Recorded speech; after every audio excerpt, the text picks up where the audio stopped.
भरली मिरची करण्यासाठी सर्वात प्रथम इथे बाजारात येणाऱ्या पोपटी कलरच्या मोठ्या जाडवाल्या मिरच्या इथे मी घेतलेल्या आहेत आणि त्या मी स्वच्छ धुवून घेतलेल्या आहेत। त्यानंतर याला मी मधून काप मारलेले आहे। यातले मी बिया काढणार नाही, तरी मला थोड्याशा तिखट त्या मिरच्या आवडतात, त्यामुळे मी त्यामध्ये बिया ठेवल्या। तुम्हाला जर आवडत नसेल तर त्या तुम्ही बिया त्या काढून घेऊ शकता।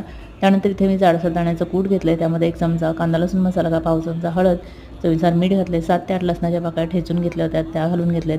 सगळं एकजीव केलं आणि हे सारण आपल्याला मिरच्यांमध्ये भरून घ्यायचं। अगदी दाबून ह्या मिरच्यांमध्ये हे सारण भरून घ्यायचं, म्हणजे जास्त स्टफिंग असेल तर त्या मिरच्या खूप चविष्ट लागतात।